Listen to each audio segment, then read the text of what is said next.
All right, I think we are going to go ahead and get started. We do have a lot to get through. Before we get into the presentation, I want to take a brief moment to tell you about the Virtual Academic Center Summit. So this is an ongoing, so not time-based. It's open for the next 90 days, and we have a number of recorded sessions in there.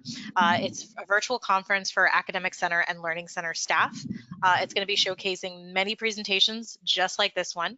So here's a look at, on the screen there, you can see the professional development conference, professional development sessions that we are offering. So lots of really, really good stuff there. And then if you are an academia client, that's one of our software products. We also are offering a number of informational and training sessions about academia, and those are going to be available as well if you want to learn more and you're not yet a client. Welcome to the latest webinar in our Engineerica Education Keynote series. We are so pleased to be bringing you this complimentary presentation. For those of you who are not aware, Engineerica, we're sponsoring this presentation, and we specialize in academic center management systems for higher education. You might be familiar with our products. Our most popular one is Academia. We also have AccuSQL, AccuTrack, and AccuCampus. And a special welcome to any Engineerica clients who are joining us today. And for those of you who are not yet clients, I do just also want to mention that we are offering a trial of Academia for an entire semester risk-free. If you are interested in that, you can email me for some more details. We just put that email, rachelc@engineerica.com, in the chat as well. So we started this keynote series for our clients and contacts who wanted to learn more about best practices and trends in higher education. So each month we feature a different speaker to talk about hot topics in the academic support field. We are going to be just skipping January because it's a busy month, especially at the beginning of the month, which is when we usually hold these, but we will have a presentation ready for February, so keep an eye out on our social media and email for when we open up registration for that. So a quick introduction to myself. I'm Rachel Cook. I'm a client success manager with Engineerica. I was also previously a learning center manager prior to coming to Engineerica, so I'm very passionate about higher education and student success. I'm very passionate about this series and bringing to you some of the best speakers in the field to talk about things that are important to you. And I also want to introduce Mark Kehoe. He is here on the call with me. He is one of our technical support specialists, and he's here to help troubleshoot any issues that may come up. So I am pleased to introduce you to this month's speakers. So we have three great speakers for this presentation. They are all from Oral Roberts University. Dr. Carolyn Stubbs is an assistant professor of education, and she serves as the coordinator of the Advantage Program and director of PAVE at Oral Roberts. Dr. Libby Ajay is an assistant professor at the College of Education and the Learning Center coordinator for PAVE. And Dr. Darius Kirk is currently an assistant professor at the College of Education and an academic coach for PAVE. So they are gonna probably tell you a little bit more about themselves and what they do, and I am gonna go ahead and hand things over to them. Okay, so good afternoon and welcome to Unlocking Student Success, the Power of Mandatory Academic Support. I am Dr. Carolyn Stubbs. Like Rachel said, I am the director of PAVE, which is the Program for Academic Vision and Empowerment. And I will tell you, we'll tell you a little bit more of the program as we go. I'm going to allow my colleagues just to say hi to you as well. Hello, my name is Dr. Libby Ajay, and I'm the PAVE Learning Coordinator, and I manage the study hall. Well, good afternoon, ladies and gentlemen. My name is Darius Kirk, and I am an assistant professor here within the College of Education. And we hope during this session to answer these three questions. What is PAVE Study Hall and how does it work? How has mandatory study hall helped students' performance? And what support strategies do we use to help our students? We're going to give you a little background information, first of all, about ORU. Our mission statement for ORU is developing whole leaders for the whole world. ORU, or Oral Roberts University, is located in Tulsa, Oklahoma. The student body is comprised of about a little over 5,000 students. 52% of those students are full-time undergraduate students. 20% are international students from over 142 countries. We have within our student population representation from all 50 states. Explaining the why. So we know that today, 1/3 of high school students in the United States are college ready, are not college ready. So the percent is even lower for those students who live in poverty and students who are minorities. So according to the U.S. Department of Education, the pandemic has had a negative impact on the academic skills of students, and it also has increased what we call a skill gap. And so what we know based on the research, that if the students were on level, according to the research, they may have dropped between 2 to 3 grade levels because of the lack of instruction, consistent instruction during the pandemic. And so with that in mind, one of the things that Oral Roberts University has done, it was to develop a program to support students coming into the university who need, who were identified as needing additional support. So these students were admitted to the university on probation. And so the program for academic vision and empowerment was developed to support these students. We refer to this program as PAVE, with our vision statement being paving the way to success. Since we are a Christian organization, we also have as our foundational scripture, 1 Peter 1:13, which says, so roll up your sleeves, put your mind in gear. What we are trying to teach students is that through this verse is that it requires hard work as well as the right mindset in order to be successful. So the question is, who do we serve? PAVE students are English language learners, first-generation students, Pell eligible students, international students, students with disabilities, students with learning gap, residential students, virtual students, and online students. So we pretty much serve a large majority of students across campus. So this is our PAVE study hall, and since this is a very, not so short, but we don't have time to go into the history of how our study hall emerged from one small classroom, and now we have a whole floor. So this is a testament to the work that Dr. Stubbs and Dr. Kirk were doing on campus, so that the president of the university, based on the data that we showed and how effective the program is, gave us an entire floor. So I couldn't take all the pictures, and please forgive me for my picture taking, but I just wanted you to get a sample of what we have here on campus. And so we provide this space, which we refer to as our study hall, for students, not just in PAVE, but across the campus to come to. In particular for our PAVE students, in the past, I've been in this program now for about 7 years. And over that time, we have transitioned. When students enrolled in the program, they were enrolled into a regular semester schedule. So they were enrolled in classes that ran for 15 weeks. Now, this semester, we have tried something new. We have implemented a block schedule or a hybrid block schedule where students are actually taking classes for a shorter period of time, and embedded in that schedule is our study hall hours. In the past, study hall was something that they would add to their schedule. So they were required to attend study hall for 2 hours in the past. This semester, what we did was we embedded the study hall in their schedule. In the spring, so that is next semester, instead of just signing up for 2 study hall hours, they are now going to have to just implement in their study 4 hours to ensure that they are getting the support that they need. Study hall provides a quiet area for them to study.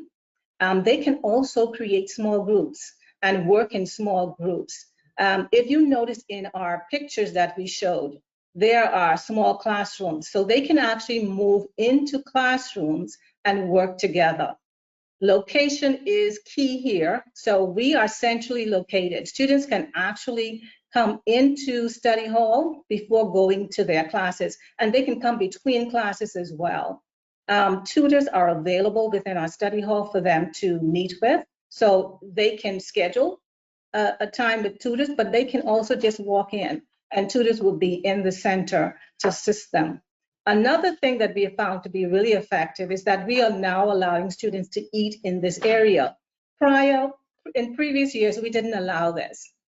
But we have found that since we are being a little bit more lenient, students are coming in, they're coming in with their lunch, they're sitting in, and they're really utilizing the space more. We are also located in what we refer to as the Center for Academic Resource Experiences. So we are surrounded by other support services. The Center for Academic Advising and Tutoring can also be found in this center, and students can actually go into the CAT, as we refer to it, and meet with their advisors so that they can get help signing up with their classes or just advice on their majors. The Writing Center is within this center as well, and Student Support Services, which provides help for our students who have special needs. The International Student Center is also nearby. So all of these areas, all of these centers provide support right next to our study hall. All right, so let's just talk a little bit about some learning outcomes. So before I go in and start talking a little bit, hopefully I can see some level of activity into the chat.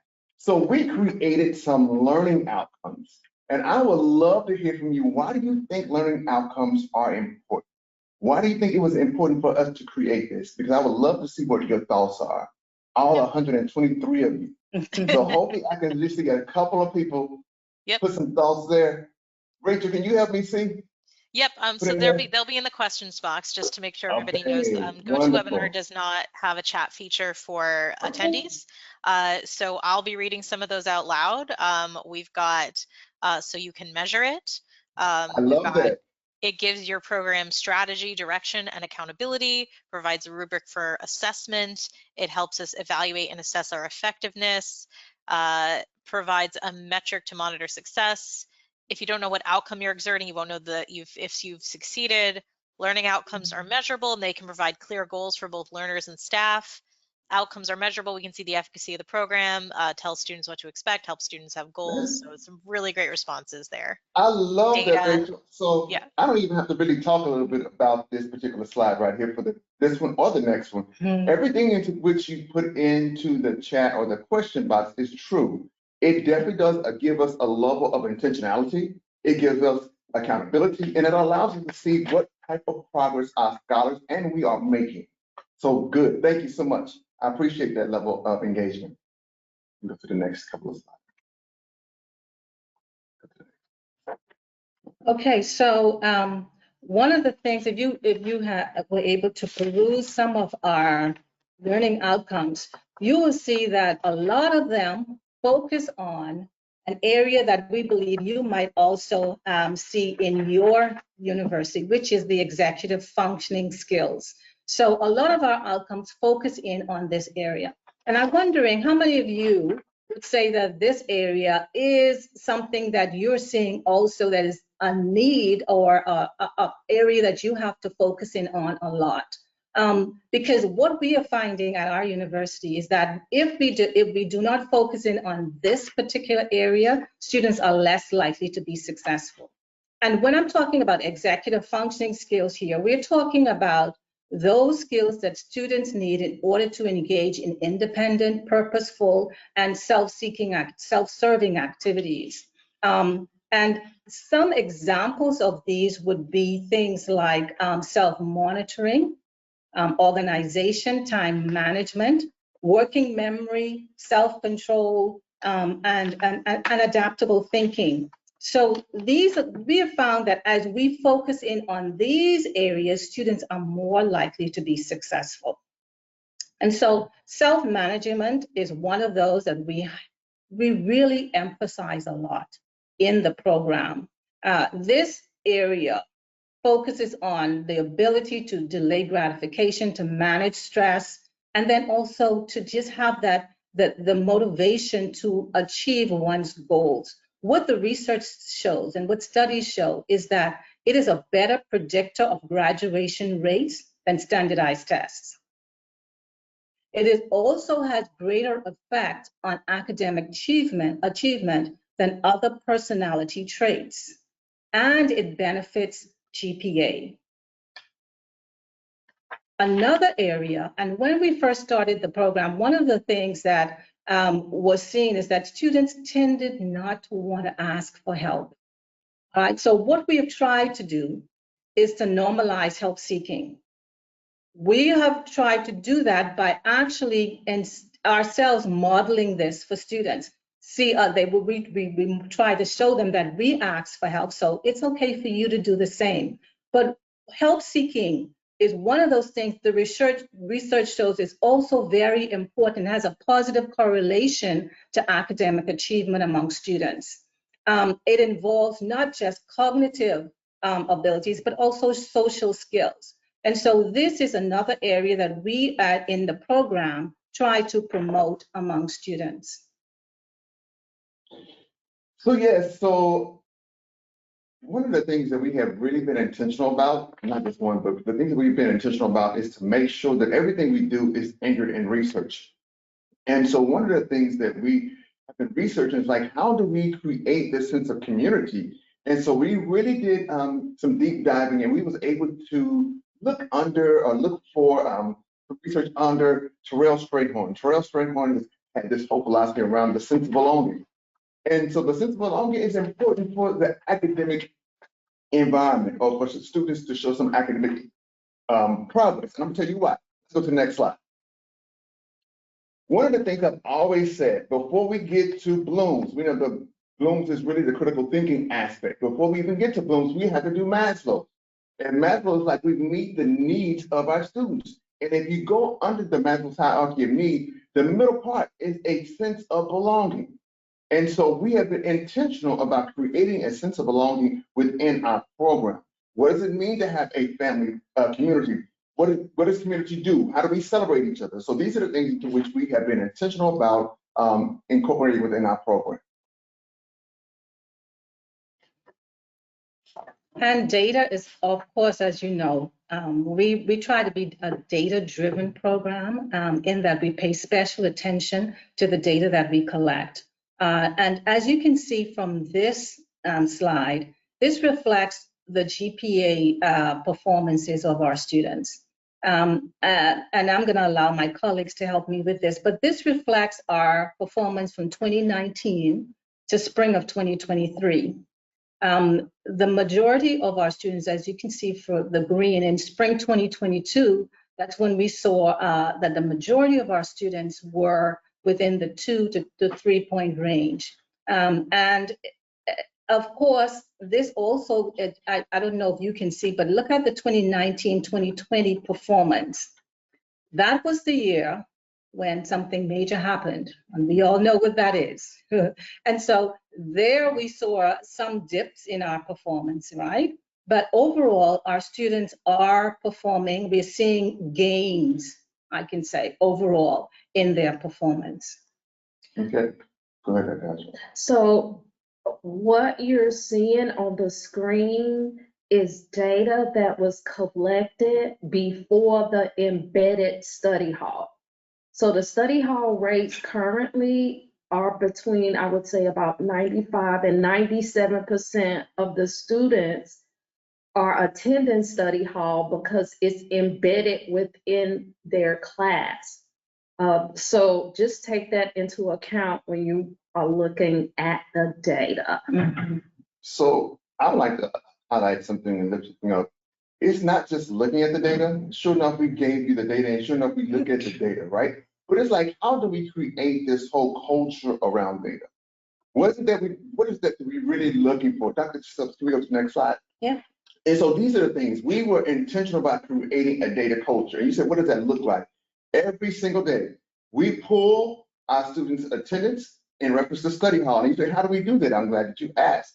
We pull that data from academia. So every time a student walks into the classroom, or every time they walk into this level, they have to swipe in. And we're able to track the moment they swipe in and the moment they swipe out. And what it does, it calculates the hours. And so we look at the hours that they had in study hall. We also look at their current grades, how the grades are looking. And so not only that, how many assignments are they missing?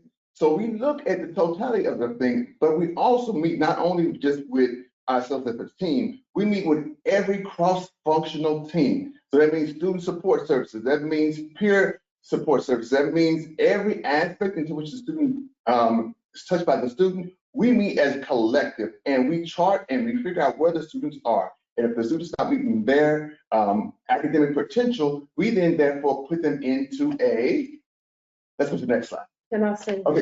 Before we move on, I'm seeing a quick question. I think this was on the previous slide.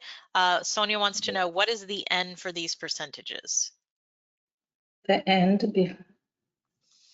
I'm sorry, can you repeat that question? She said, what is the N for these percentages? Not sure, Sonia, if you, the number, she wants to know if it's the number of students. So I think the percentage is how many of the students. So each year we have a different number of students that's admitted to the program. So for 1 year, my first year, I think we had 60 students, and then it was 50 students. I think we have 89 students. So there's going to be a fluctuation in the number of students because admissions controls the number of students that are able to come into the program.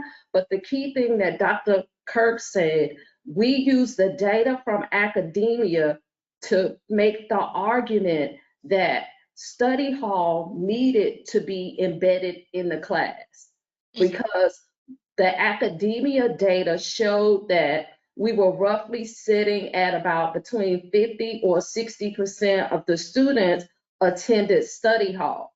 Now, under the current model, we have, as I said before, like in the 90s, 90% or higher on the study hall attendance. So these percentages are based on the number of students that were admitted each year. I hope that answered the question. It sounds like it does. She said perfect. Thank you. And just a reminder to everybody, that question I went back to because I knew it was based on a slide, and if I was worried if we waited till the end, we'd kind of lose the train of thought there. But we are marking your questions as they come in, and we will take the majority of them at the end. So don't worry, we're not forgetting about you. Thank you, Rachel. Thank you, Rachel. Appreciate that. All right. All right, so as I mentioned just earlier, once we look at the data, we then put our students within tiers. And as you can see here, tier 1 is that all of the scholars are passing classes, and we meet with them maybe every 2 weeks. This tier 2 are the students to which are failing 1 or 2 classes. We meet with them on a weekly basis, once a week.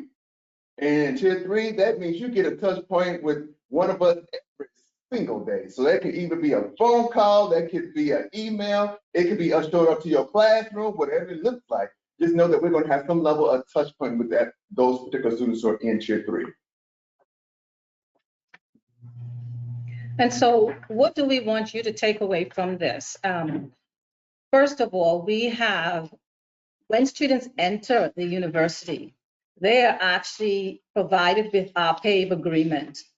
So admissions is responsible for enrolling them or admitting them to the university.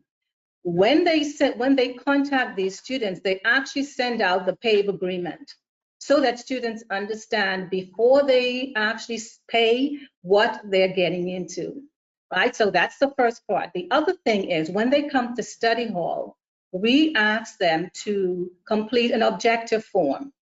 And this form, which we will show you later, they are then noting what they will be working on during their time in study hall. So they have to list the assignment and they have to be very specific with their objective. We have on-demand tutoring, even as we had mentioned earlier, no appointment is needed, so they can just come on in. And this semester, what has been so unique and so effective is that we have had tutors actually in our classrooms. So as students are taking math, as they're doing writing, tutors are in there to support them and have been very effective in providing the support students need. We have also done what we call study buddies. So we have paired our strong academic students with the students who may need more support. They have been creating what we call a stronger cohort and a stronger community because they're leaning on each other. We also, within our classes, are using AI. So we use AI in our tutoring sessions so that we can teach students how to ethically use AI tools. There's a question that's there. They ask, what are the requirements for a PAVE student? And then what if that happens when they don't participate in study hall? Okay, and we will answer some of those as we go. But this is the PAVE agreement, right? So the PAVE agreement this is what is sent out to students before they come to the university. When they are entered into the university, we go over this again so that they are aware of one, as of next semester, they will be required to do 4 hours of study hall. This is in the agreement as well. They know the classes that they will be taking, and they agree to enroll in the courses that we recommend. They also agree not to drop or withdraw from any classes without consulting with us, and they must earn a C grade or higher in their courses. I refer to the objective form, and this is what our objective form looks like. So our study hall, we try to make it objective based. So when they come in, they will say, and we provide them with examples of what the objectives should be. So if they're working on composition, for example, I will work on my cause and effect essay in this session. They indicate whether they're done, and if they're not, then they indicate why they did not complete that particular objective. Support strategies. So these are some of the things that we've learned over the course of several years working with the students. We also have Dr. Lindberg, who's an added addition to our team, and she's coming into the classroom and teaching students reading strategies and underlining and highlighting and all those good things. We also use technology for struggling students. So one of the hardest things that we found with working with the students is that they struggle with coming up with ideas about writing. So sometimes we say to them, just talk it through and use Microsoft Diction, just talk out all your ideas as it types. And so sometimes the students will feel after they see like 2 pages of just verbiage, I know all of that. And it's like, absolutely you do. So it's a reinforcement to build confidence within the students. We also group based on the ability of the student in math. We will do sometimes what is grouping. So we know based on the research that students are struggling with math all across the nation. And so by grouping students based on their ability, we can really hone in on the information that they do not know and provide them with strategies to help them to become better at math.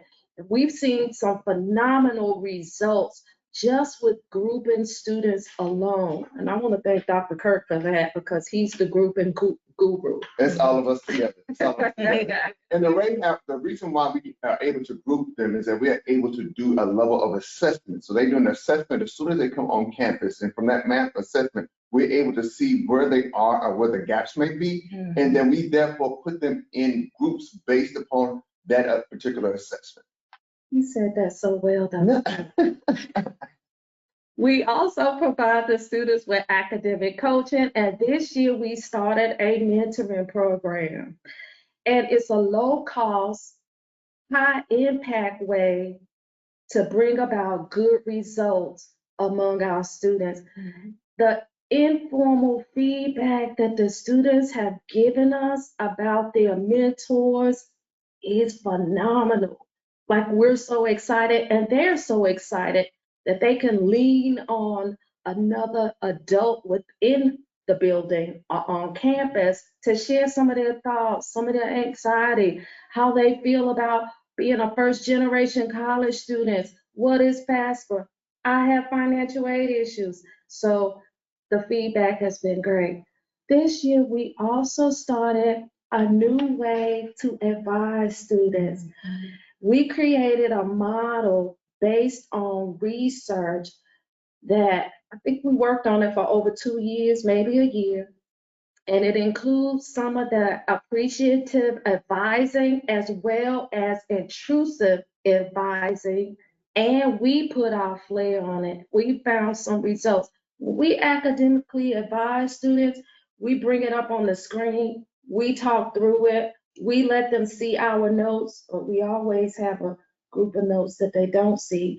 But by allowing them to see the notes, chart their progress, their success, their plan, what they need to do, it helps them to see how important it is to set goals. And so we're excited about that. And then we also have Dr. Lindbergh, who this year is going to provide free testing for our students that have special needs. And that right there is a game changer, because we know some of the students that come from high school, if they have an IEP, we say IEP in K-12. In college, we say support services. So sometimes the students may need those services, but are not so familiar with the campus vernacular to tap into the service. So we're excited about that. So you can see the various strategies Dr. Ajay just mentioned in here right now on this particular screen. So what we've done is try to remove any barrier that the student may have for them to say that they're not successful, whatever it may be. And you can't say, oh, I came in and I don't have any support. We have support. As soon as you walk through the door, if you say, I need a paper and my paper due tomorrow, we make sure that you have the level of support that you need. And then we'll put you on your time management as well. So, but again, you know, we try to remove any barrier into which the students may say, okay, I'm going to struggle, I'm going to fail in, and make sure we put some things in place to support them. True. Okay. Next slide. Okay, here are some additional strategies that we use to help our students. We have workshop presentations, and one of the things, we normalize help seeking. So technology and Libby Ajay, we have a wonky relationship. And so oftentimes I'll say to the students, I don't know how to use this. Can you help me? And just the words, can you help me, from a person who has an earned doctorate, at first they're startled, like, but then they realize it's for real. I really am not that good with the technology. So they jump right in and help me. We also invite our PAVE students to attend graduation, because what we're trying to show you is that this is the future. This is you. And so even when we talk to the students, all of us will say, what's your graduation year? 2028, 2026. And we're like, yay, 2026. because we want them to see that all of your efforts is leading to walking across that stage, and we're here to help you. We also have, next slide, I think. Well, I wanted to say here too, Dr. Ajay, yes. We have a special, we try to have a special graduation ceremony for our PAVE students. And so during that ceremony, which is just a little luncheon, we invite the current PAVE students so that they can interact with those students and see that it is possible for them to also make it. So those are some of the things we do just to kind of bridge that gap between the seniors and the freshmen and to give them some level of hope. Yes. So this is some additional support strategies. I wanted to show you the pictures. One of the reasons why we have a floor is because the students thought that these conference rooms belong to them. So I think I'm a professional, so they would just bring all their friends. When they had study groups, the students were all over the place. But we enjoyed it because we know that by allowing them to use the conference rooms, that gives them a sense of confidence, a sense of pride, a sense of ownership. Oh, yes, I can do this. Oh, yes, I'm a professional. Oh, yes, I'm a college student. So just the other day, and I'm going to tell on my Dr. Kirk a little bit, we were in one of the classrooms, and it was a group of about 15, 20 students, and they were all studying for math. So Dr. Kirk and we had a little meeting in the room to try to debrief on some activity that happened today, positive activity. And the students walked up to us and basically said, Kirk, can we leave the room because they need the room? To study. To study. So, at first we were like, what? And then I was like, okay. And we ran out of the room. We also, now this is a program that Dr. Stubbs started. And this has been another game changer. So we look at students that have low GPAs, and we allow them to be study hall managers. And so it's a work study program. And they run the study hall, they clean the study hall. They really think they're study hall managers. And so that gives them a sense of pride. And the one thing about giving them jobs on campus, especially the study hall, we can keep eyes on them. So it allows us opportunity. How was that math class? What happened on your last test? Oh, so it gives us an opportunity to keep eyes on them and to help them when they face a challenge.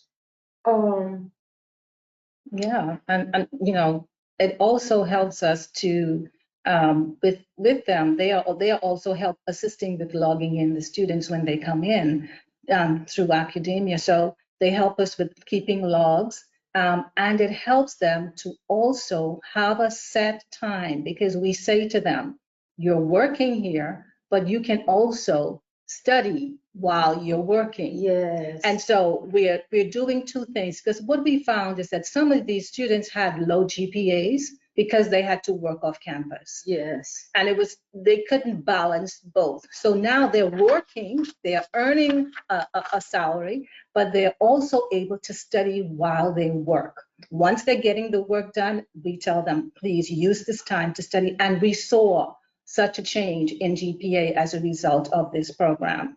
So yeah, these are some of the things that we have done to help our students. And to the bottom line, and that's one of the things that we all agree, is that we want students to reach their goals. We want them to be successful. And so whatever it takes, we know we will try and do it to help our students.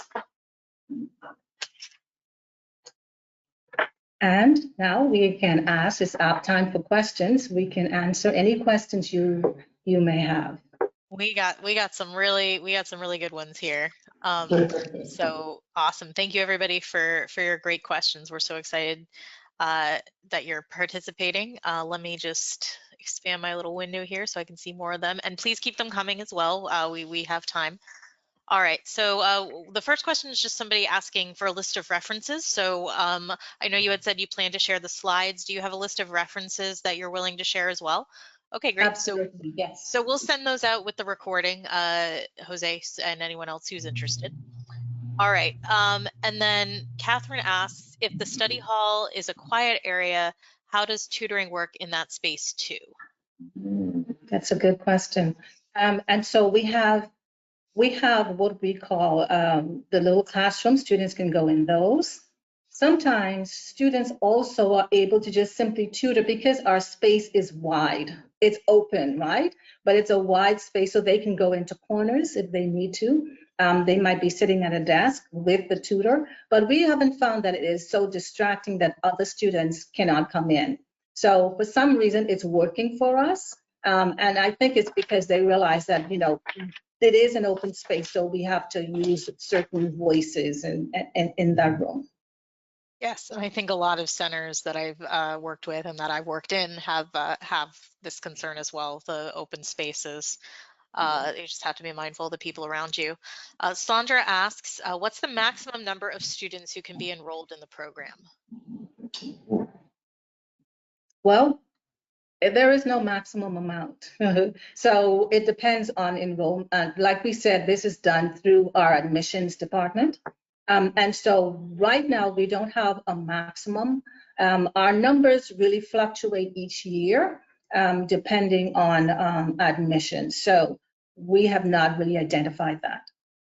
Another group of students that we serve, but we didn't include them on the PowerPoint slides, was the Emerging Scholars group. And in that group, it's about 200. It fluctuates between 200 to 300. And those are students whose GPA is below a 2.5. One of the ways we flag them is through their midterm grades. And then if their midterm grades are not that great, then we flag them and put them in the Emerging Scholars. Emerging Scholars have to attend study hall too, and we track that data using academia. They sign a contract saying that they're gonna come, and then we also create a D2L shell for them so that we can let them see their grade, their study hall grade.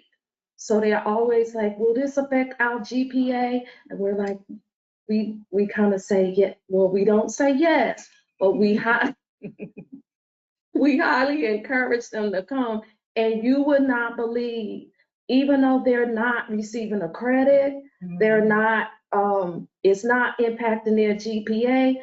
Some of these students, when they see that you have a 0 for study hall, they will track us down, call us, stand at our doors, email us. So we have the PAVE group, but we also have another 200 or 300 students that we also serve who must come to study hall as well. And I'm going to add to that, one of the incentives for students coming to study hall, especially among the emerging scholars, is that they are given a grace period to keep their scholarships. So we tell them, if you come to study hall, if we see you're coming consistently, and by the end of the semester you don't meet that 2.5 GPA, then we will give you another semester to get to that point. And why 2.5? Because that's the GPA needed in order for them to keep their scholarship. So that's another, so we provide little incentives like that to keep them coming. All right, and Amy asks, are only students admitted on probation participants of PAVE? What if a student admitted on probation doesn't participate or attend the study hall? Can students self-select? Do students of the other group, disabilities, international, et cetera, participate if they are not admitted on probation? Study hall is open to everyone. So even if you are not admitted into PAVE, you are still what happens, let me tell you a little bit of what happens. Students find out from other aspects of the campus that our PAVE students are getting support. And so once they share the word, we have other students coming into us saying, can I get that help? What do I need to do to be admitted into PAVE? And so we encourage everyone from across campus to come. Now, what happens if a PAVE student does not come to study hall? Well, what we have found is that there is a direct connection based on our data between study hall attendance and academic success. And so what we found is those students, they tend not to perform well. And as a result, they are placed on our academic probation, and the university then handles those group of students. All right, and then Sonia asks 2 questions. First, what is your funding source? Is it institutional, grants, both? And I'll let you answer that one first, and then we'll get to the second one. So the institution bears some of the fiscal responsibility of the program. This year or last year, we also received a Title III grant that helped us tremendously with laptops, because we realized that some of the students didn't have a laptop, their laptop broke. Additionally, it paid for the renovations so that we can have a centralized place and an academic coach. So it's a combination of funding that helps us to do the study hall. But initially, the university bared the weight of it. All right, and then her second question is, how many staff, both professional and student, do you employ?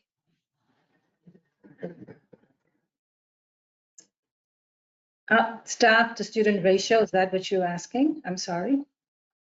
It sounds like she just wants to know how many staff total. Okay, so right now, full-time staff would be me and Dr. Ajay. Dr. Kirk is also working along with us, but he's here on a part-time because he's also full-time in the classroom. So we have the 3 of us, along with right now an academic coach. So that's the team. In addition to that, we also have tutors. So we employ a number of tutors to work with the program. And then we also have Dr. Lindbergh, who supports us with coming in and giving the students various strategies and things. She's a full-time professor as well within the College of Education. And thank you for that. And Jose wants to know, what AI model are you using? Is there an oversight process for ensuring accuracy in the content delivered by the AI? So we're using AI in an ethical way. I have a funny story of a student that turned in an assignment. It was a book, and it was 2 books called the same name. She didn't read it, and she submitted it. And then she came to me and was like, I don't know why I didn't do well. And I read the paper. I was like, oh, it's a book with 2 names. So one of the things that we're trying to show the students is that you can use ChatGPT and some of these other AI platforms, but it's an ethical way to use it. First, we embed AI instruction in our comp class. So you brainstorming a couple ideas. You don't know if these are really good. Throw it in chat, ask it. But don't only rely on the AI information you receive. Cross-reference that AI with the Google Scholar or the library. So students are finding that we're building their muscle. I always say the muscle. When we show students the process, it's like we're building their research muscle, because they come to us sometimes with limited or no skills about how to conduct research. So I'm loving AI. And that's from a person who have wonky experiences with technology. And so on our university's website, the library's website, they have the various AI platforms for the scholars into which they can utilize, as well as some level of training for them to receive to utilize it in the ethical manner as well. And we realized that once we teach students how to use AI, the correct way, usually they don't want to go back to the, I'm going to throw this in the chat, let's see what it says. Because now it's an excitement a little bit about, I can produce this high quality work with not as much AI. So it's like a process. And so far we have students that really enjoy it. And what we did too, because one of the things we do have for our PAVE students is a special section of our college success course. And so we had someone from our library to actually come into that class and show them how to use it ethically, and to show them the different AI tools that they can actually use. All right, thank you so much. Sandra wants to know if your tutors are CRLA certified, and if so, at what level? Our tutors are not certified. What we do is we provide them with training within our university. So we have special training sessions for them, so that they know what to expect, and especially for our students who need that, who we call the vulnerable population. We try to provide them with even more training because they need to know how to work with them. But in terms of being certified, no, they are not. Okay, and then this one I think was already touched upon, but if you have anything to add, Andrea wants to know, can you give examples of how you use AI? Can we give you examples? Yeah, I think we kind of already touched on that, but if there's anything to add, otherwise I think we can move on to the next question. Okay. All right, so Tina wants to know which initial math assessment do you use? Do you also use an initial reading assessment? So yes, for math, I answer the math one, and then I'll allow Dr. Stubbs to answer the reading. So what we utilize for math is ALEKS, EPL. We utilize it as a placement test. So as soon as the students come in, before they start any classes, all of the students on the university's campus take that ALEKS EPL placement test. And so it then allows us to put the various students in groups.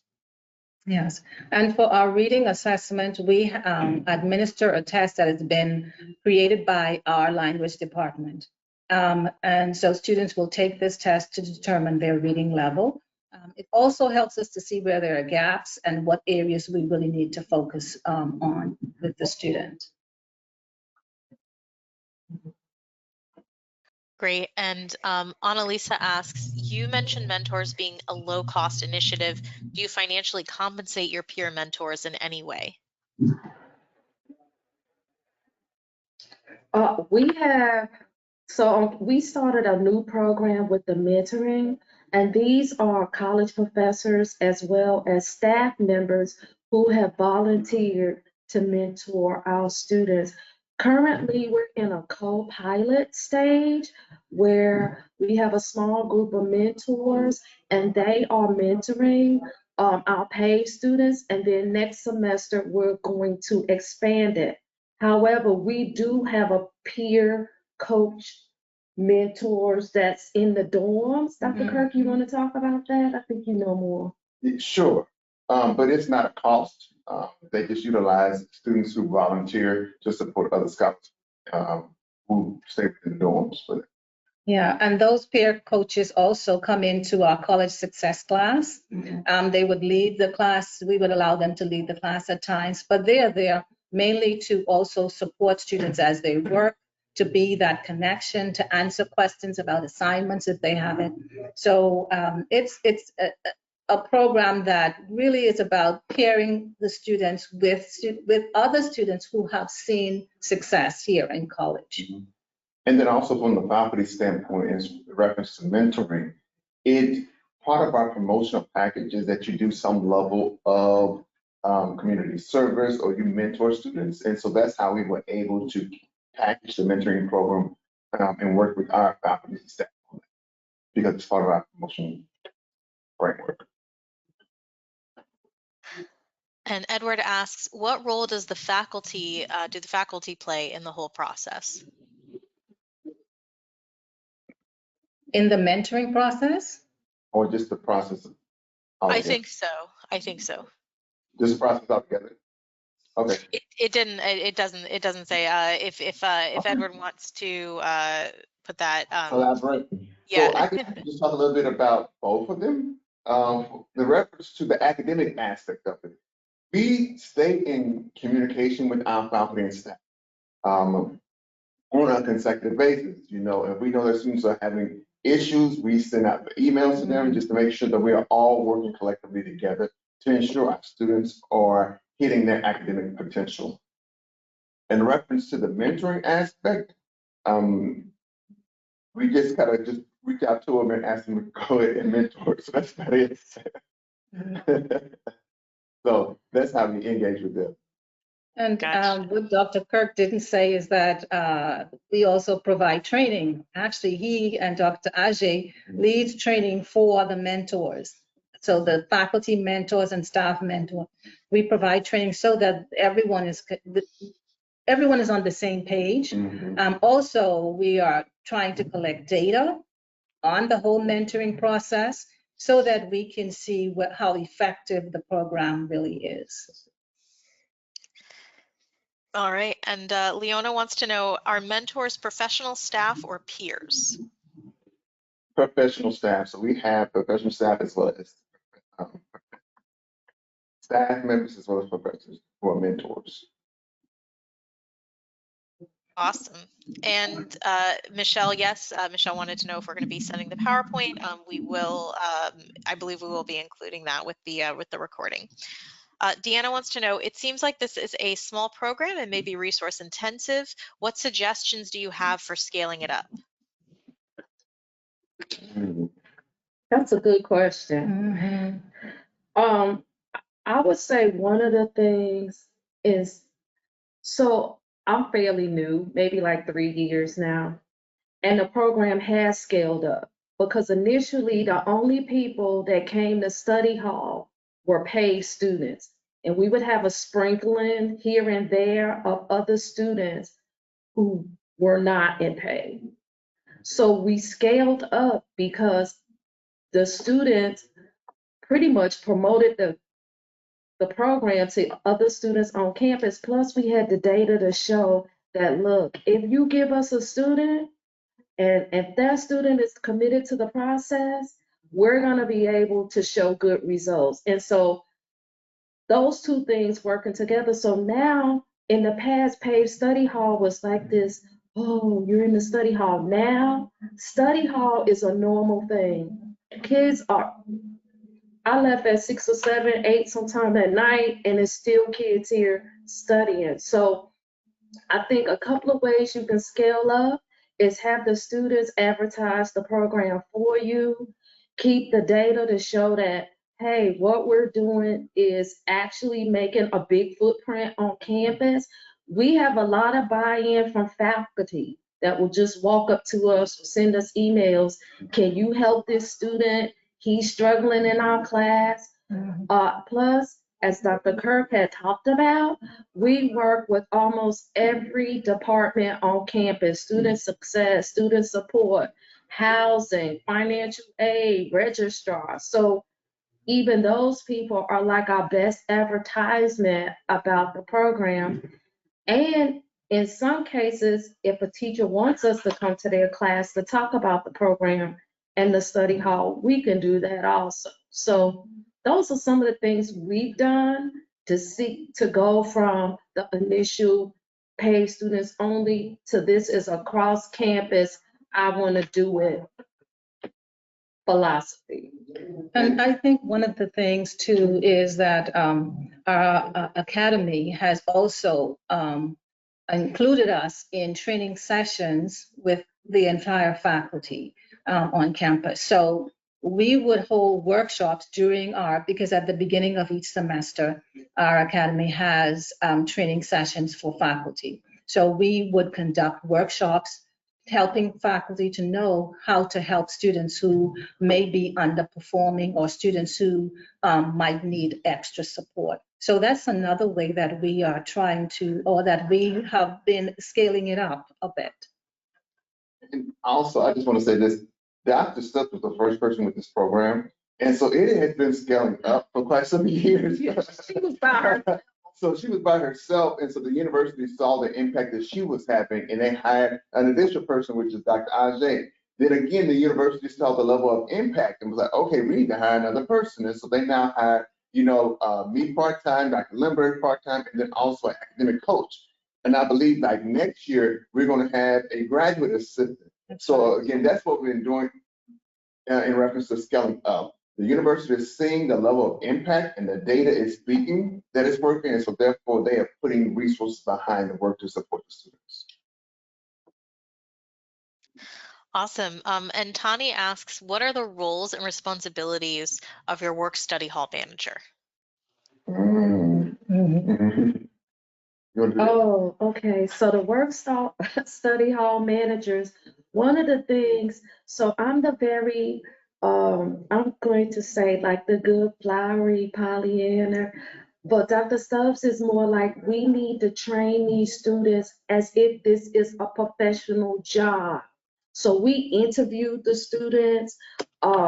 We talked about their responsibilities in the interviews. We try to say, do you have a reference? So they take the job serious from day one because we take it serious, right?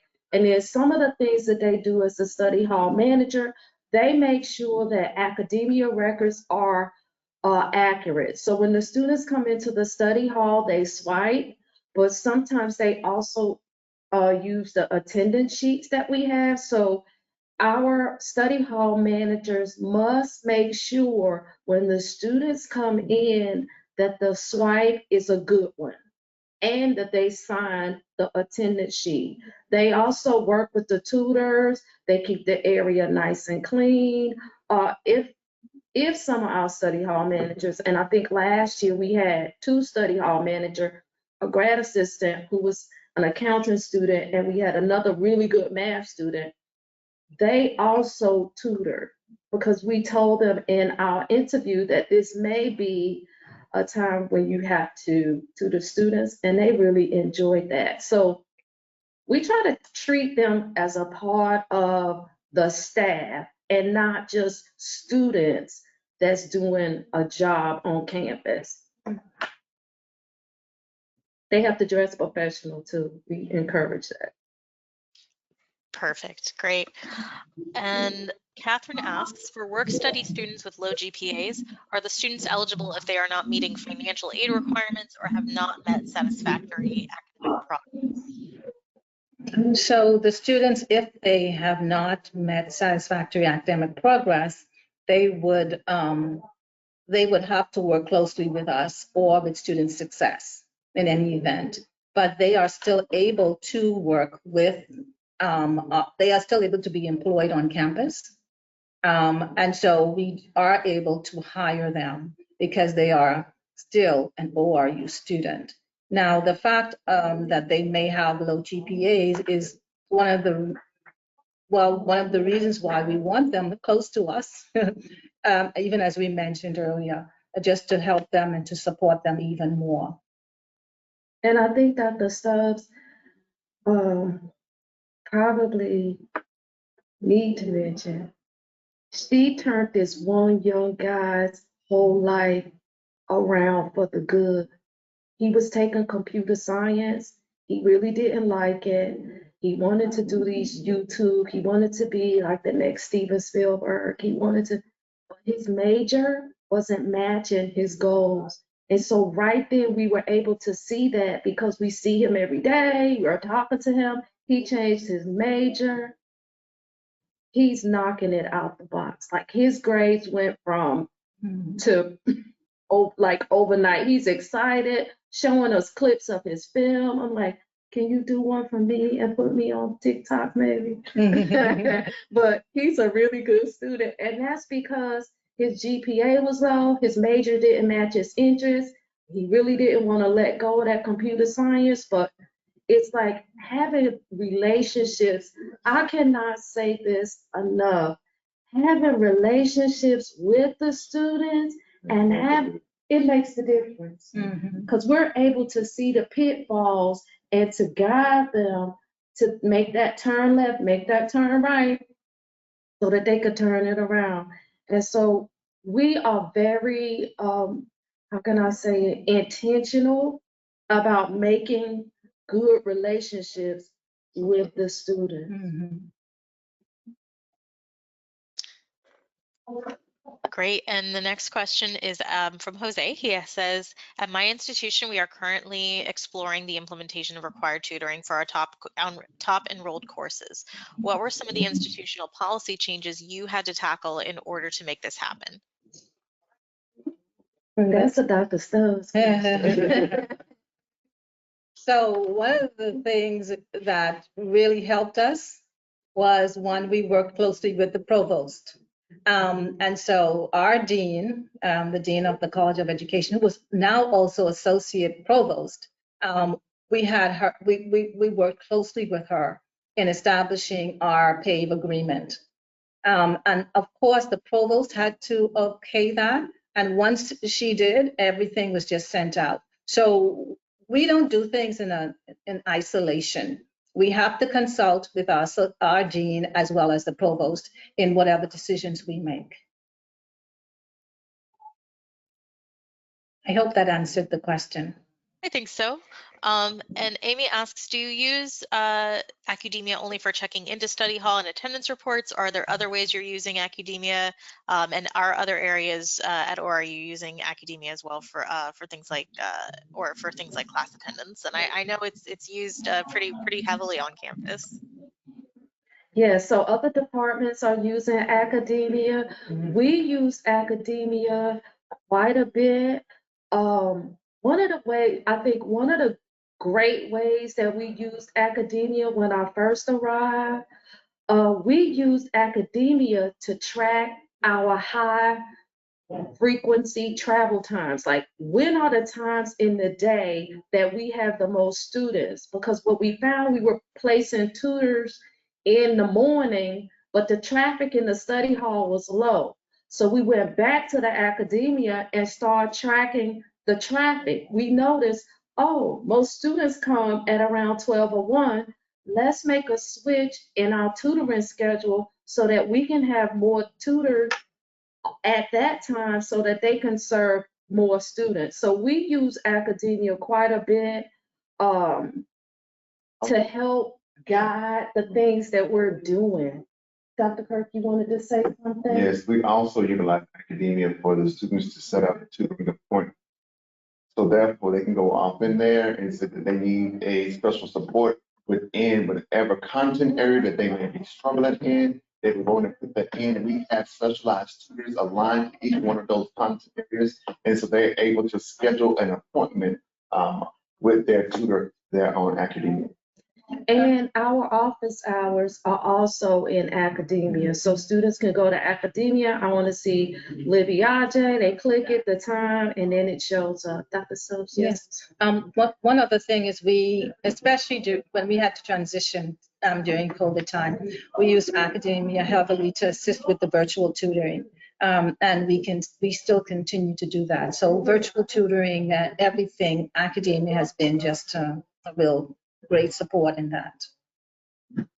Well, that's awesome to hear. And just so everyone knows, we don't select speakers based on whether or not they use academia, but we're very excited that you all were able to speak to your experience with it. Thank you so very much.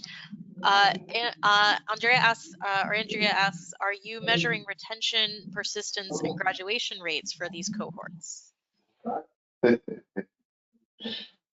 Yes, to answer your question, yes, we are monitoring that every week. We actually receive data reports into which we pull and we analyze on a weekly basis to ensure that we hit our goals in reference to retention as well as graduation.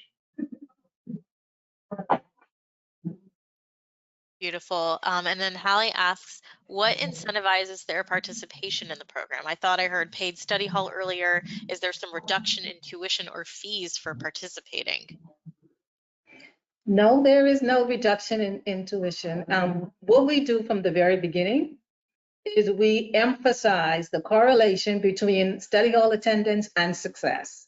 And so that's one of the things that we do. We also try to just build, even Dr. Ajay mentioned, we build relationships so that they want to continue to come back. And we found that that's really key there. And also just letting them see that when you come also, if you notice that your GPA has dipped, this will give you an opportunity, as I mentioned earlier, to improve that GPA and also have a grace period where your scholarship will not be taken from you. So those are some of the incentives that we provide. They know that when they come to study hall too, they can get a snack or two. So that is also something that draws them to the study hall. I've heard that food can be a really good motivator from multiple sources. I should have used that more often when I was in higher ed. Sandra asks, what is the approximate yearly budget of the PAVE program? And then you already mentioned how many tutors and coaches that you hire, but so let's talk about the budget. Now, the budget varies depending on, I guess, we have had to increase our budget because we've had to hire in. So when the budget has increased, depending on the amount of staff that we are hiring in, of course, and the amount of tutors that we need. So what we found is that if we use the money, then we can get an increase. If we don't use it, then we lose it. So with our tutors, that has increased. I think we're now up to about 8,000 for tutors. For faculty, of course, it depends on the salary and the level that the person is coming in with. So all of those things, I can't give you an exact figure, but I will tell you that it changes depending on the need of our population and the resources and staff that we need. Right, and Michelle says, are your tutors or professional, are you choose professional tutors, student tutors, or a mix? I think we might have already touched on that. I know we've talked about ratio of staff and all that, number of staff. All right, and then this might be the last question. But while you're answering it, I'll double check. Jacques asks, any possibility that this program can be adjusted / modified to suit students at the school level? He wants to apologize if this question is out of line, but I don't think it is. But not sure what you all think of that, of how that could be done. So I want to make sure we heard the question correctly. Are you asking, can we make sure we offer the support to all of the students? I think so, yeah. Like to the larger. At first, I thought maybe like to younger students, like secondary education, but I'm like high school students. But I think that's what he means is like, could this be scaled up to the entire institution? I'm going to just speak briefly to that. Right now, like we said, study hall is open to the entire university. The individualized support would require more staff, right? So if we were to say to everyone in the entire university, you would get the same level of support that the PAVE students would get, that would require more staffing. But for the most part, we don't. If a student from across the university comes to us and say, we need help, we try to help them. Even though it might mean we stay up until 10 at night, we try not to turn students away. But for the most part, our program is designed specifically for our PAVE students. And now even more, we're also working with our emerging scholars, which are students from across the campus. So in that way, we are servicing a number of students who are not just in the PAVE program. All right, and I did scroll down and find a few more questions. Alexa says, thank you for sharing all the great work you're doing. I'm curious about documentation, especially for Tier 1 and Tier 3 students. Do you use a system like Starfish to document meetings? And I imagine you're using academia for those documentations and interventions with students. And if so, who generally completes that documentation? So yes, we don't utilize Starfish what we do is we do utilize academia, but we also created our own in-house form into which we put all of our data in, and so we are able to share that information or the form with everybody who has a touch point with that particular scholar. So we utilize a program into which we actually developed here in-house. And Dr. Kirk, his first year that he came, helped us to see how we can leverage technology to help us.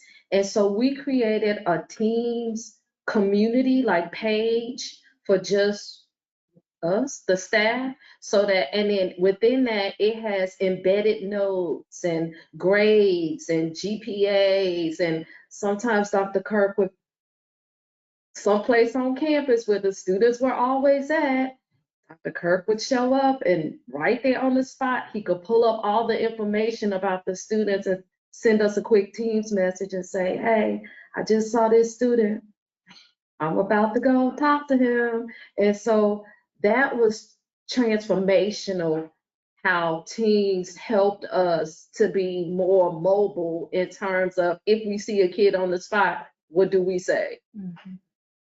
And like Dr. Kirk said, we really have created our in-house forms, one of which is our advising form as well. We use that information to help us to track and to keep data on our students. Also, whenever we meet on a weekly basis, we track the progress of those scholars. And so some students may move from tier 1 to tier 2, or some students may move out of tier 3 and go to tier 2. So it just depends, but we definitely track that on a weekly basis whenever we meet. All right, and I know we're coming up to 2:30. That was when we've already. I know a number of people have already had to leave, but thank you to those who have been staying for these questions. We really appreciate it, and we appreciate Dr. Stubbs, Ajay, and Kirk for answering these. It's really great to see so much participation. This looks like the last question we have right now. It's from Amy. She asks, "What happens if a student stops participating?" You want to take that one, Dr. Kirk? Yeah, Dr. Stubbs alluded to that earlier. Dr. Stubbs alluded to that earlier. We have seen a direct correlation between students who participate in our program and their academic success. And so whenever they don't have academic success, the university has certain protocols and things in place into which it goes into play immediately when they are not able to hit their academic potential here on campus. All right, and that looks like the last question so far. I do want to thank again Dr. Stubbs, Ajay, and Kirk for the generosity of their time today. Thank you everybody for joining us. And as a reminder, again, you are going to be redirected to that survey at the end. If you're able to fill that out, that gives us some great feedback to help us plan future sessions and provide feedback to our speakers as well. And also as a reminder, we do have that the academia free trial. If you are interested in finding out more about that, you can email me, rachelc@engineerica.com. And then if you are also interested in our virtual conference that we are hosting, we have the keynotes from Michael Frizzell and Corey Hammond in there, as well as lots of other great sessions. Thank you again, everybody, for your time today. I hope that you have a great rest of your day, great rest of your week, and 2024. And we will see you again for another keynote webinar in 2025. Bye, everyone. Bye-bye.